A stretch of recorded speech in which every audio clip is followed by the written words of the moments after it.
There are chapters of history so dark that even their names create an uneasy silence. Yet they linger, quiet, heavy, impossible to erase.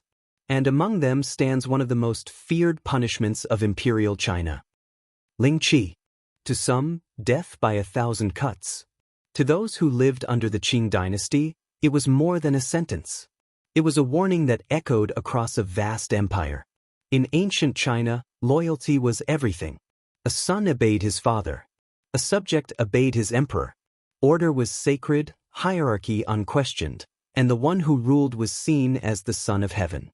So when someone violated that moral structure, through treason, rebellion, or crimes against their own family, the empire responded with a punishment that was meant to be unforgettable. Lingchi was not designed to kill quickly. It was designed to destroy the idea of rebellion itself. What made Lingchi terrifying wasn't only the suffering. It was what it represented. In a society guided by deep spiritual beliefs, maintaining a whole body for the afterlife was essential. To have the body violated meant risking peace beyond death.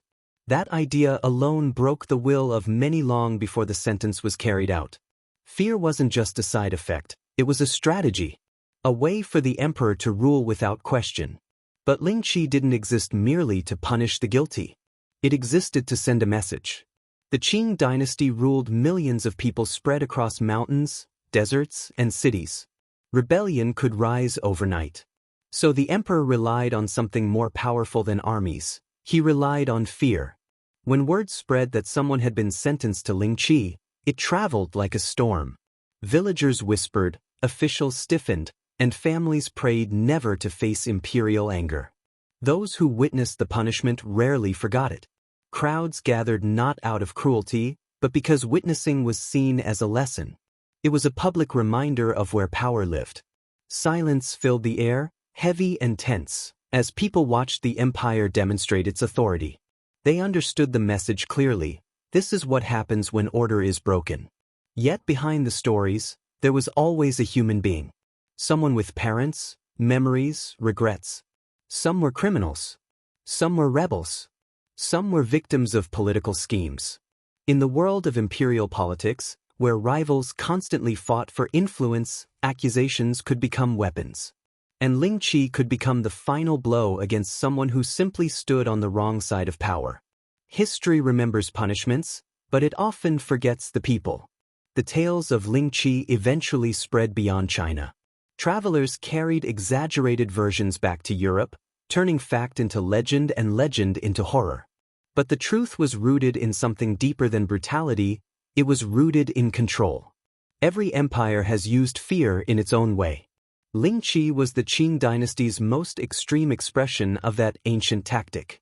As China entered the modern age in the late 19th century, the world began to change faster than the old empire could adapt. Western influence grew. Local reformists pushed for progress. Intellectuals argued that terror could no longer be the foundation of society. The government faced criticism from inside and outside.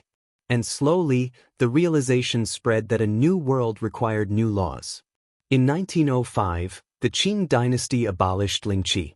After nearly 1,000 years, the punishment that once symbolized total power was gone.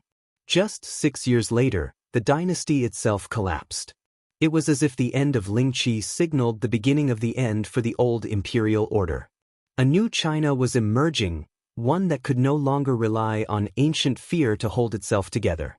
Today, Lingchi remains one of the most striking reminders of how far societies can go when fear becomes part of governance. It shows what happens when punishment becomes spectacle, when authority becomes absolute, and when the human mind is shaped by terror rather than justice. But it also shows how civilizations grow, how old systems crumble, how progress eventually demands compassion where cruelty once reigned. And although the practice has vanished, its metaphor survives. A death by 1,000 cuts has become a phrase describing slow destruction, one small wound after another, hardly noticeable until the end. It is a reminder that suffering isn't always sharp or sudden. Sometimes, it happens gradually, quietly, until it becomes unbearable. Lingchi may belong to the past, but the lesson it carries is timeless. It warns us to watch the balance between justice and power, to question systems built on fear, and to recognize the danger of letting cruelty become normal. Some histories are written to remember great heroes, others to honor great achievements. But this one exists so we never repeat its mistakes. Because the darkest chapters of history are not just meant to be read, they are meant to be remembered.